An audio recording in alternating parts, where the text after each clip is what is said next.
George Clooney and Brad Pitt's new movie, Wolves, is on Apple TV Plus September 27th. That's where I want you to be now. So if you want to see George Clooney and Brad Pitt, go to Apple TV Plus. You got to start the story there. Or if you want to see Brad Pitt and George Clooney, go to Apple TV Plus. I am enjoying the show. And if you want to see their new movie, Wolves, You can't do it, I'm going to help you out. I can do it, so do it.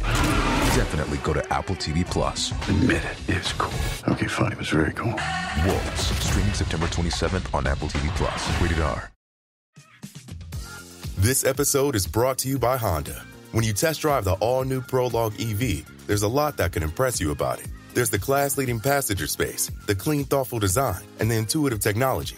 But out of everything, what you'll really love most is that it's a Honda. Visit honda.com/EV to see offers. When you need mealtime inspiration, it's worth shopping Kroger for thousands of appetizing ingredients that inspire countless mouth-watering meals. And no matter what tasty choice you make, you'll enjoy our everyday low prices. Plus, extra ways to save, like digital coupons worth over $600 each week and up to $1 off per gallon at the pump with points. So you can get big flavors and big savings. Kroger, fresh for everyone. Fuel restrictions apply. Thanks for choosing this free Anfield Index podcast. If you'd prefer to listen to this or any of our other shows without adverts, then now's the time to check out Anfield Index Pro.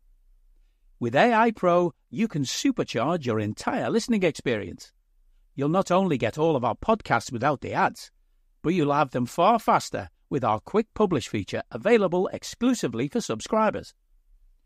AI Pro also puts you in the heart of our sound studio, with an option to listen to many of our shows live and interact with the podcasters in real time as the shows are recording. Upgrading couldn't be easier.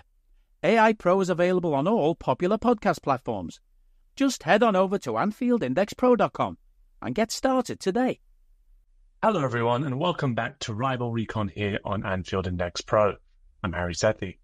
The Reds bounced back from their shock home defeat to Nottingham Forest this week with a thoroughly impressive 3-1 win over AC Milan in Italy this Tuesday evening, giving Arne Slot a welcome birthday present and a reminder for all of us of the levels this group is able to reach.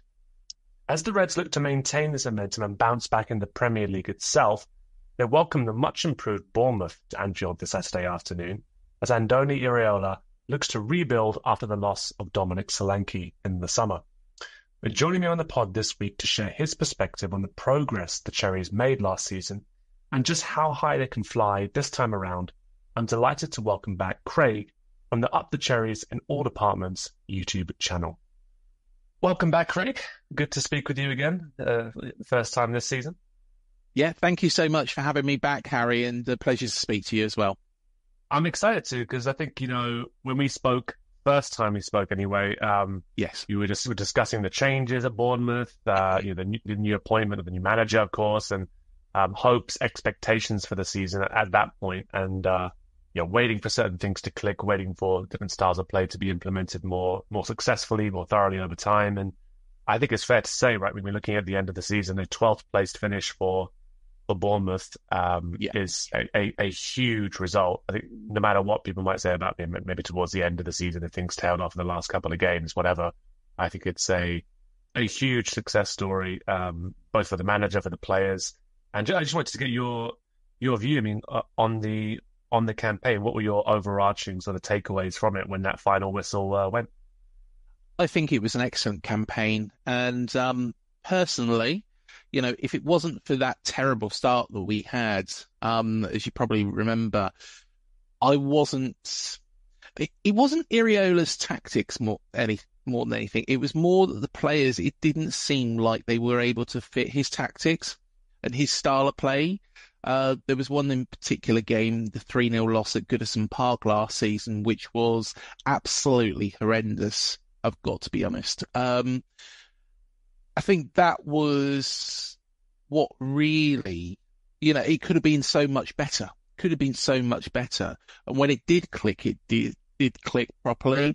It was an outstanding season from the point where you think, right, we're going to be in a relegation battle. And we stayed well clear of that. After that Burnley game, we pulled ourselves together. We got some fantastic wins. We should have really done the double over Manchester United, in all honesty. If it wasn't for a dodgy penalty and, the referee giving a free kick outside the box when the travel was into the box, no doubt we would have done. So, yeah, I'm very, very pleased with our campaign last year, especially now when I reflect back on it, and especially with that start that we had, Harry. I think, if we had got off to a better start and, maybe it tailed off towards the end, it would be like, okay, we were consistent throughout. We weren't, those first 9 games, we was looking like relegation fodder. And in terms of when things clicked and you did start to see the players maybe be more receptive to the new tactical approach and results improved and things like that, what do you think do you think it was just that, time on the training pitch, the coach having the space to actually try and implement his ideas and the players grasping it a bit more? Like, was there a particular game you remember where things did start to come together, and were there particular players you felt were really important to things actually gelling in the end? I think the Burnley win was probably the big one. Burnley didn't have a very good season themselves. We were fairly lucky. There was a 7-minute delay with a VAR decision. The right decision was made. However, it could have been different, and Bill Foley was there that day. And in my mind, I did think, well, he might pull the trigger. But let's take it back a little bit further, because under Scott Parker, of course, we had that 9-0 thrashing at Anfield, which was his last game. And then Gary O'Neill come in. Now, Gary O'Neill, I really rate as a manager, but he doesn't play exciting football. There's probably limits. He'll do a good job at Wolves. I think he'll keep Wolves safe again. The main reason being is he just utilises what he's got in front of him. And what he had in front of him when he took over from Scott Parker was a side that was probably in that middle ground between the Championship and the Premier League. A side that had enough quality that, if we was put back in the Championship, we probably would have got back out of it again. But we also had, a side that were going to struggle. So we was in that kind of middle ground. And Gary O'Neill, what he did was he broke that mould. The 0-0 draw against Wolves might have not been exciting the first game for Gary O'Neill. Might not have been exciting, but it was just what he needed. But we played ugly football at times to get results. I was disappointed at first when he was sacked. And then, of course, and I know we mentioned this before, but when he was sacked, and then Iraola come in, knowing quite a bit about Spanish football myself, Rayo Vallecano, he did an excellent job. He did get wins over the big 2, big 3 really, in Spain. He did an excellent job there. And then when he come over here, I spoke to a gentleman called Mikel Ixtari. Now he's the former head coach of the Basque national side. Of course, they're not recognised by FIFA, but they play in it's like a secondary nation tournament thing. But he coached, and from an early age, Andoni Iraola, Julian Lopetegui, Xavi Alonso. I'm thinking of who else it was on there. Unai Emery as well, and there was somebody else as well. So he's coached all these top managers now to play in a particular style, and that particular style is press from the front. So that high press. What Iraola did and what didn't work was that we was passing around a lot of the back. That's how Everton beat us. That's how Brighton beat us. And there was always that danger, watching it back. I watched it back the other day, actually. Brighton away, in that poor run. We conceded after 16 seconds of the restart. So, of course, second half kicks off 16 seconds later from our own kickoff, I should say. we concede. That's because we push the ball straight to the front, bounce back. There's always that danger playing that style. What he did change, though, is he did go a little bit more direct with the style, and that's worked. Against Burnley, he had to. Bill Foley was there. I honestly think Bill Foley probably would have pulled the trigger if we had lost that match. And then it just started to roll from there, and it was an excellent campaign, to be perfectly honest, from that point onwards. The Manchester United win, well, I've never seen, football like that until what I will mention in a moment. But yeah, I think that was probably how he changed. So went a little bit more direct with his style and, played that high press. And it's worked. The players have adapted, which I didn't think they was going to. Yeah, I think it speaks a lot to, obviously, the manager's ability to convey what he wants from the players, but also, the humility to understand where things need to be tweaked a little bit. Maybe, as you say, a more direct approach than he typically would have done in Spain. Just to, again, adapt to the players he has and adapt to the league. I think it really reaped benefits. Obviously, that Burnley win was the breakthrough. We won't mention what happened the game after Burnley because, trips to the Etihad are never fun.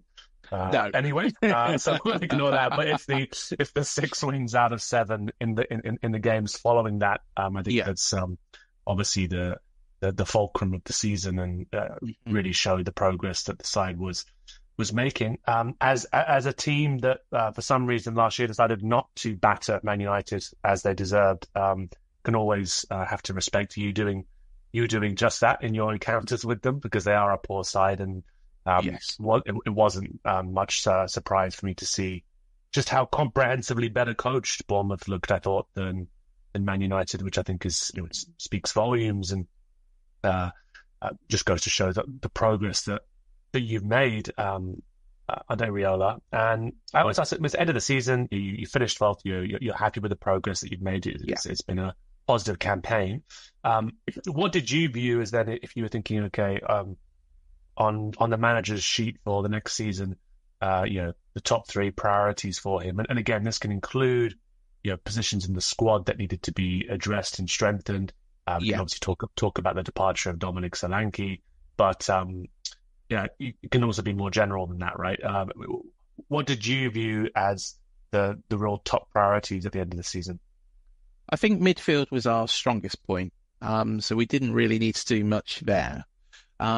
Defence was a big thing. I still feel that we shipped too many goals. I feel that we didn't have adequate cover. Chris Metham, I think, unfortunately, has probably played his last game for Bournemouth. I don't feel that, Iraola really thinks that much of him. And I think he's struggled in the Premier League, in all honesty. He's shown some quality, but I just don't think that he's on Iraola's roadmap. He's out on loan anyway at the moment. So defence was a problem. If we got injuries, especially to Sethi or Zabanier, that was an issue. Now, how we have corrected that is we've signed a player called Dean Howson. That's how it's pronounced. It does look very, very different, but we've signed him. And, he's been a brilliant acquisition. He's been on the bench quite a few games, to be perfectly honest, which, surprised me because when he did play in the pre-season friendlies and in the first game of the season, I thought he looked very, very good. But Sethi and Zabanier are, probably our top 2 picks at the moment. And Iraola's gone with the right selection because of our recent performances. Especially one that last Saturday, I'd like to bring up in a moment. But defence, right back was a little bit of an issue. Adam Smith is an excellent right back. However, he is, the wrong side of 30 now. He has slowed a little bit. Under Gary O'Neill, he did get caught against Brighton and Matoma. Iriola's changed his position, and I can see what he's actually done.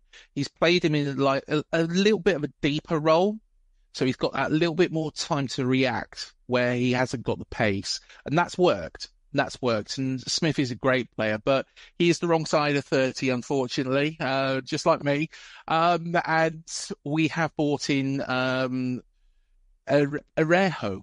I believe that's how it's pronounced. I think I'm getting there. Julian Arejo, Mexican international, Barcelona player, former Barcelona player, looks very, very good. Very quick, probably still a little bit naive when it comes to English football. But I think he's got all the qualities to get there. So defence was an issue, has been sorted.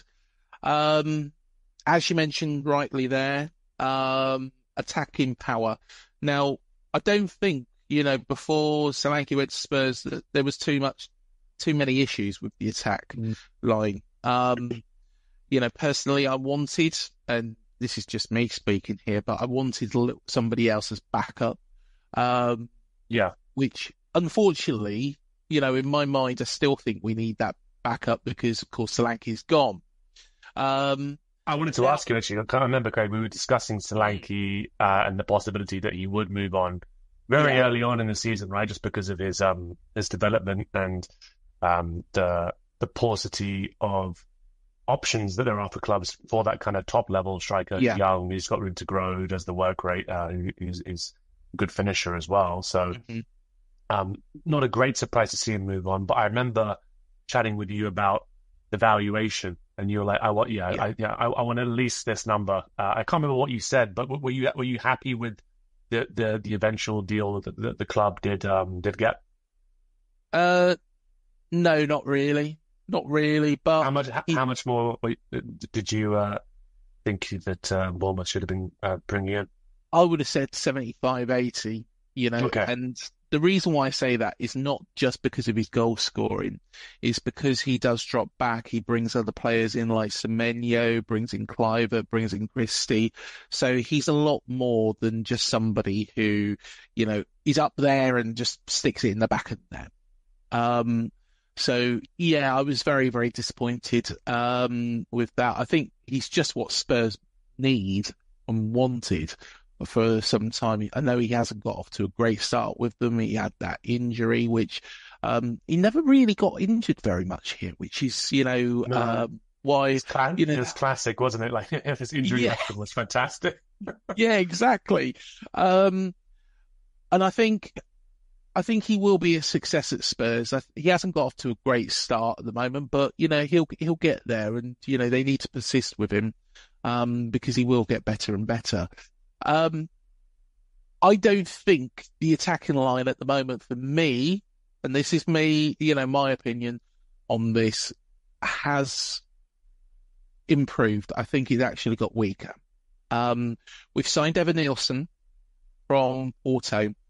Now, Evan Nielsen, personally, in my eyes, he's strong, he's quick, he looks skillful. There's one thing he's lacking now as a striker, and that seems to be the confidence to put in the back of the net. And that's a very big problem for a striker. And he had a penalty against Chelsea, which is the game I'd like to touch upon in a moment. But, and, he won that penalty very, very well. Don't get me wrong. He won that penalty very well. I thought Justin Kluivert would take it. Didn't. Evan Nielsen stepped up, and the penalty was tame in terms of power. Probably placed it in a decent position, but the shot was just too weak. The shot was too weak, and Sanchez had so much time to actually make his mind up. And to be fair, I probably could have got down and saved that myself. And that's saying something at 38 years old. So, yeah, that's a little bit of a concern for me. If Evan Nielsen was to get injured, we've got Enis Unal, who has just come back from injury, who's on the bench. I think another player who probably a different style. I can see Evan Nilsson. He's tried to actually sign somebody with the same sort of mentality as Solanke, and I think he's got it. I think Evan Nilsson has got it, but it's just not worked at the moment. NSU now is a bit different. I think he is, again, a good quality striker, but again, he's not prolific. He's still adapting. I'm confident he'll get there. But I think we still need somebody, as well. And that was partly my disappointment, is that we didn't go in for somebody who might have been, don't get me wrong, okay, this man wasn't available, but, we could have looked, and I can't bring any names of players off the top of my head, but somebody like a Chris Wood, Chris Wood at Nottingham Forest, he's not an extravagant striker, Harry. He's somebody that just gets the job done. He's somebody that gets the job done, and having somebody like that as a bit of backup, somebody on the cheap, I would have taken Ben Brereton Diaz as a backup option as well. Chris Wood is actually I think he's the leading non-penalty goal scorer since 2020, since 2023. Yeah, which is remarkable. I think I was even speaking to Forest fans who were stunned at how prolific he's been for them. Which, again, I think probably considering how he looks when you watch him play, it's not necessarily like you're watching Pele, but he's been prolific. Is that the kind of profile that you think you were thinking of in terms of the physical, strong striker bring others into play, or would you ever have been thinking about the likes of who else has moved to some Eddie Nketiah, for example, was like another young striker who's moved in the window, obviously. I think obviously Sinisterra has come in. I'm not sure. I don't think he can play in that role really, but it's another attacking option. Yeah. What are your thoughts? Nketiah was actually linked with the football club.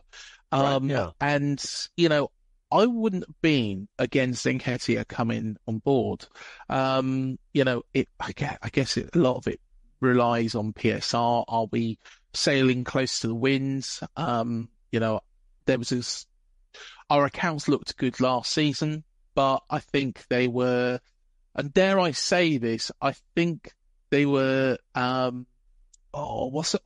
I'm trying to think of a word for it. Was creative accounting. I think that's probably the way to put it. I think it was a little bit creative. The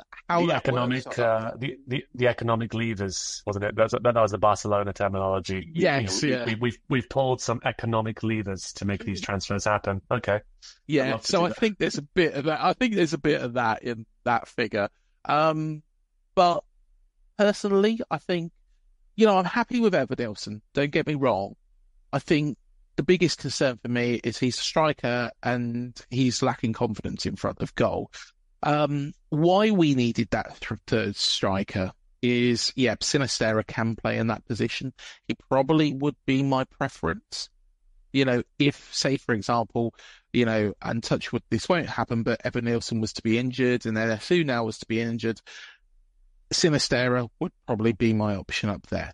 However, one thing I would say is he's probably not the best other player that can play in that position.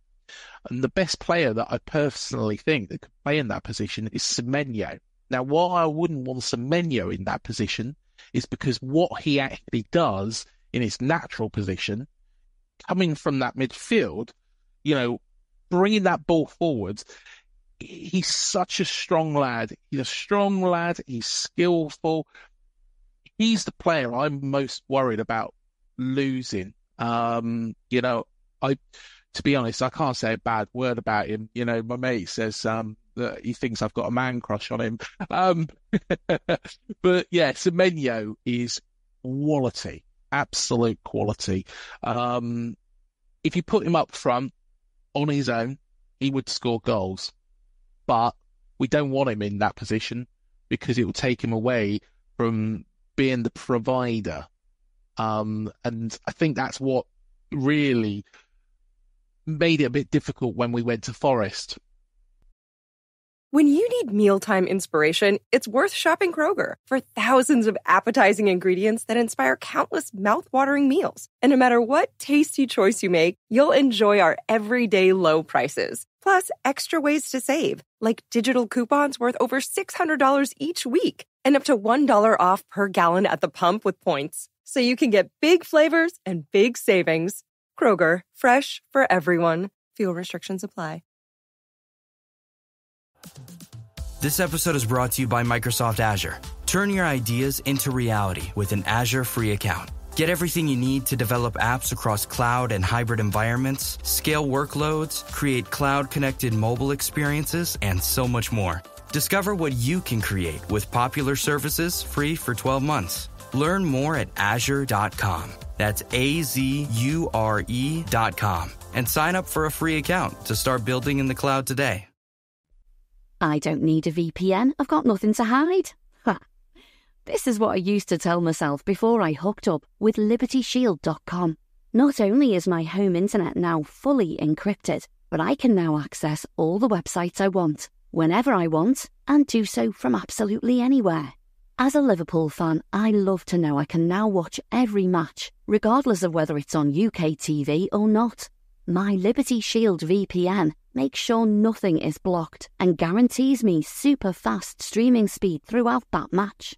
You can get connected right now with their software package, which includes a 48-hour no-obligation free trial and instant access to their apps for Apple, Android, Fire TV, PC, Mac and Android TV.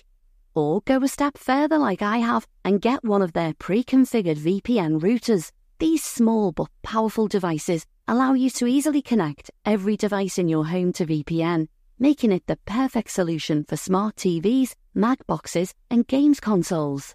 Visit LibertyShield.com today and use coupon code AIVPN25 to get 25% off at checkout. Absolutely. And I think nothing wrong with the man crushes either. I think I have to remind myself every season, actually, that just because something looks good on Virgil van Dijk, it will not look good on me necessarily, because Virgil van Dijk. Not that I'm I'm in bad shape, but like I'm not in Virgil van Dijk shape. And so no, same here. Semenyo kind of.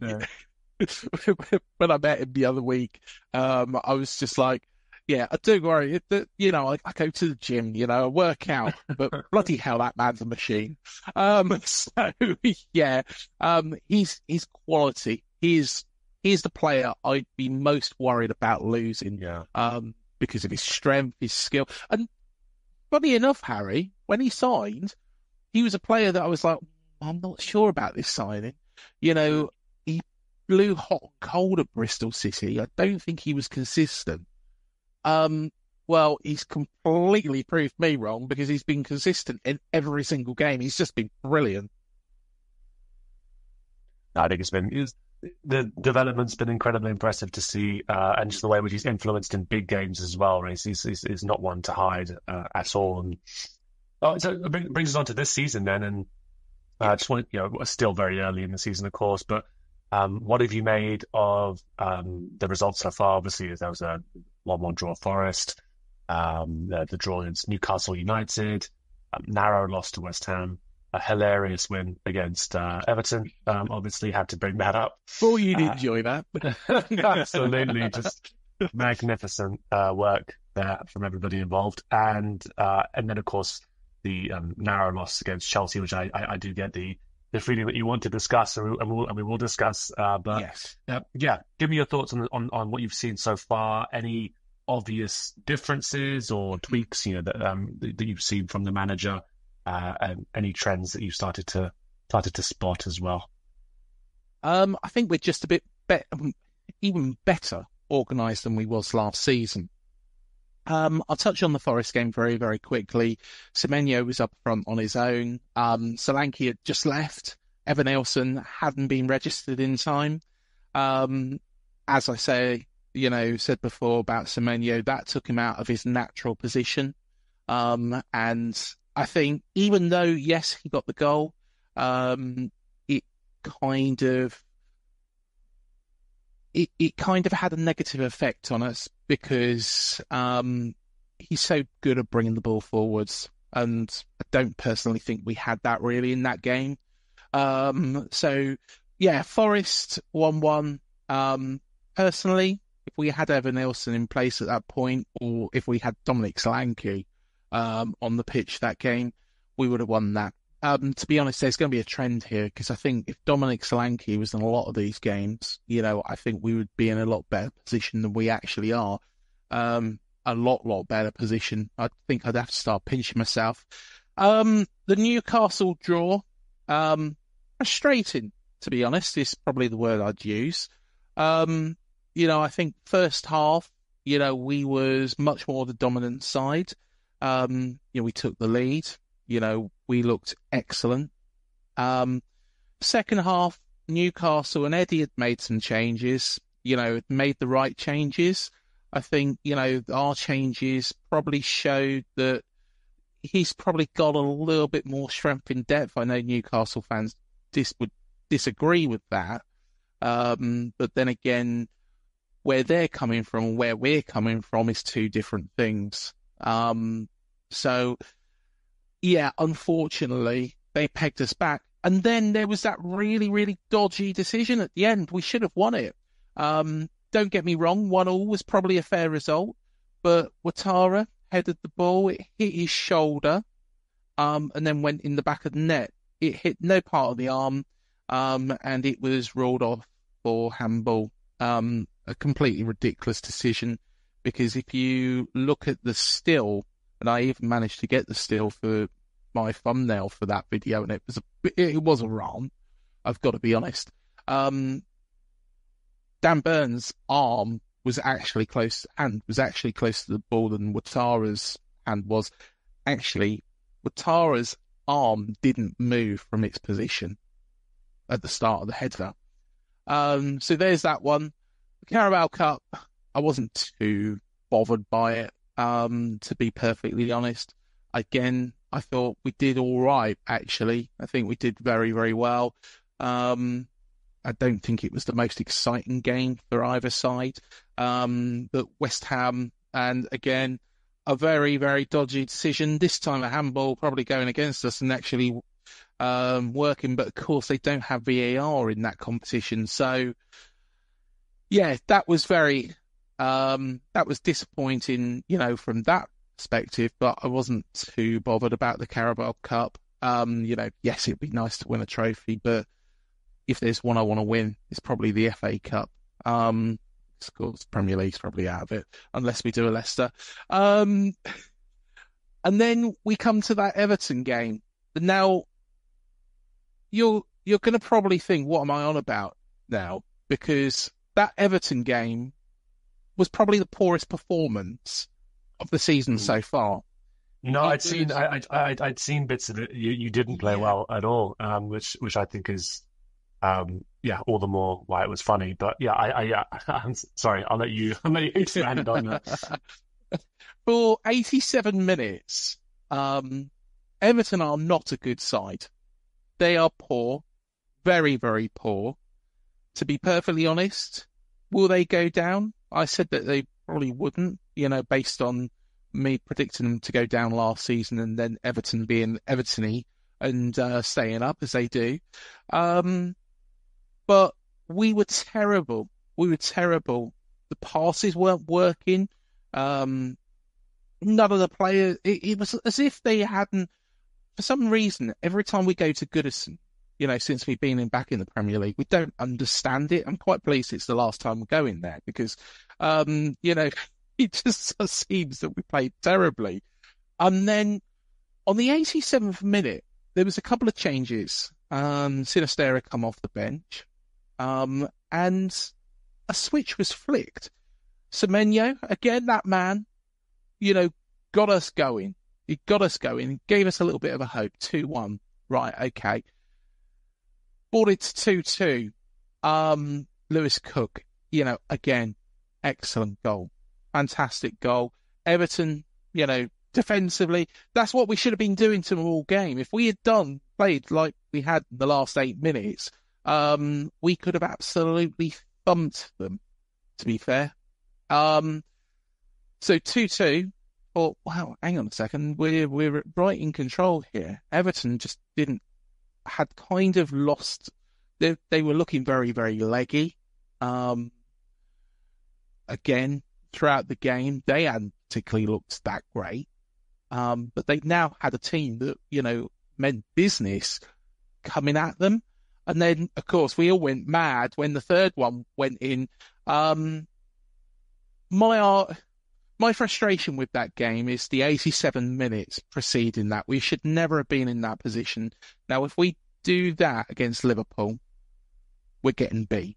There's no two ways about it. If we do that against Liverpool or even Manchester United or probably even Ipswich or Southampton, we do that, we give a 2-0 head start, we're probably getting beat. It was only because it was Everton that we was able to get back into that game. Don't get me wrong, absolutely loved it, enjoyed every moment of it, and I'm hoping every Liverpool fan, absolutely enjoyed it as well. It sounds like you did, Harry, but it was very, very good. And then we come on to the Chelsea game, which was, of course, our last match. And we was brilliant. We was brilliant. When Chelsea got the ball back, we won it back very, very quickly. We were stopping them pulling off 3 passes. They couldn't pull 3 passes together because somebody would be there in their face, pressing high, making that challenge. Don't get me wrong, there was opportunities for Chelsea, but there was no real clear-cut opportunities. This is where the problem lied, though. We had Evan Nilsson up front. If we had Dominic Solanke up front, we would have won that game 100%. 100%.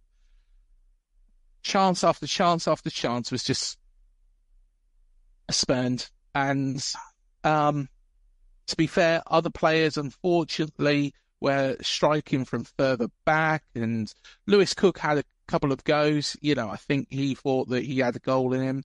Semenyo did some driving runs. Fortunately, they kind of knew that he was the danger man. They had him quite heavily marked. But so if Solanke was there that day, we would have won that. And Evan Nilsson just, unfortunately, just lacks that confidence in front of goal. And then there was always going to be that sucker punch. And it come, and Nkunku, don't get me wrong, I think Nkunku's goal and how he took that goal was absolutely first class. I think it was an absolutely brilliant goal. But at the same time, it was a real sucker punch because we should, and if we had Solanke on that pitch that day, we would have won that game. So I personally think, looking at it, Forest, okay, let's write that off. Newcastle should have won that. Everton should never have let them go 2-0 ahead.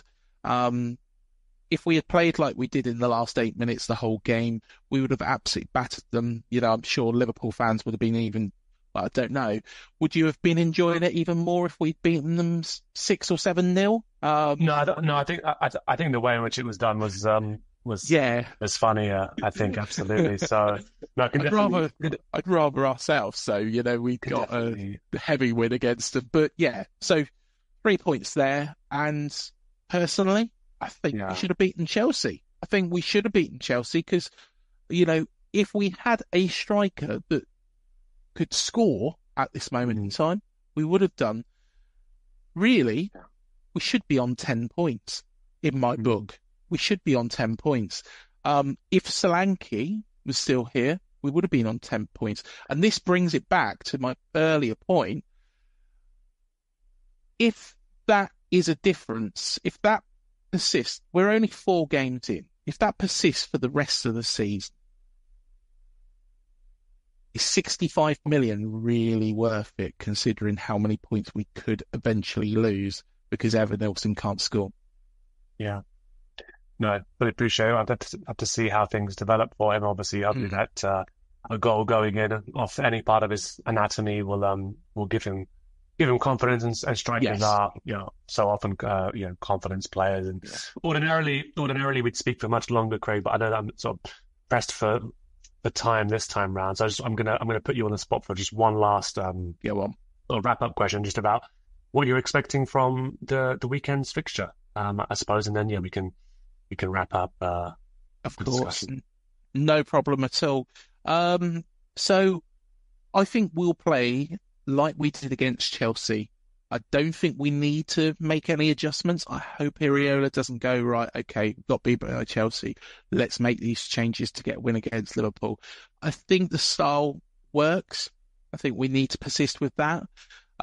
If we persist with that and Evan Nilsson gets his shooting boots on, or we start our Turkish international Enes Ünal up front, I think we might see maybe not a better result, but, because it is a different side. I think Liverpool are a lot better side than Chelsea.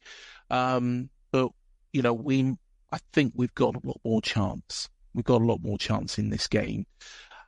I'll put my neck on the line, and I think we will start with Enes Ünal up front. And I will go for a 2-1 win. Okay. I think maybe Semenyo, my friend Semenyo, I think he'll score. Got to give him a little bit more praise at the end. He loves it. If he's ever watching any of these things, you must think, that bloke loves me. So Semenyo, and let's go for Enes Ünal. I think it probably would be better if Evan Nilsson comes off the bench and scores, but at the end of the day, I think it would make sense to drop him and then work with him on the training ground, unless that's probably what they've been doing all week. But hopefully, fingers crossed. I'm not going to bet against my own side, Harry. Mm-hmm. No, I respect it. I respect it. Sometimes we're on these shows and people quite sheepish towards this section. So you got to back your side. I'm actually I'm going up to this one on Saturday. So looking forward to it. Taking my dad to the game, and excellent. Touch wood, my record's not bad so far. So that's good. Now you say that. I'm hoping it's going to be okay, but we will see. And I'm expecting a tough game against the organised, well-coached side.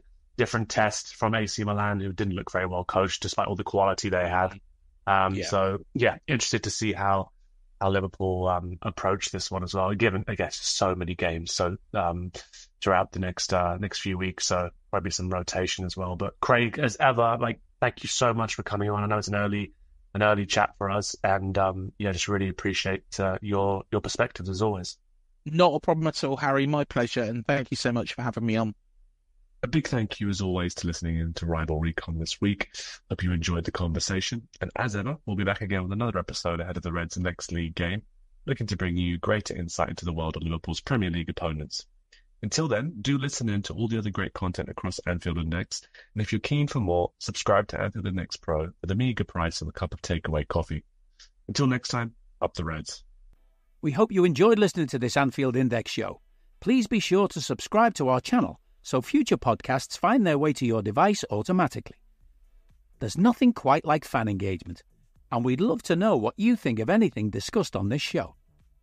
The best way to get in touch is over on our free Discord community, where both podcasters and listeners debate the hottest LFC topics 24/7. Sign up free now at AnfieldIndex.com/Discord. You won't regret it.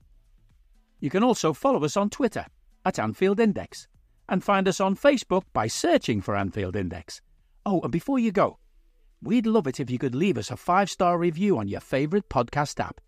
It only takes a couple of seconds, and it means the world to the people who create these free shows. This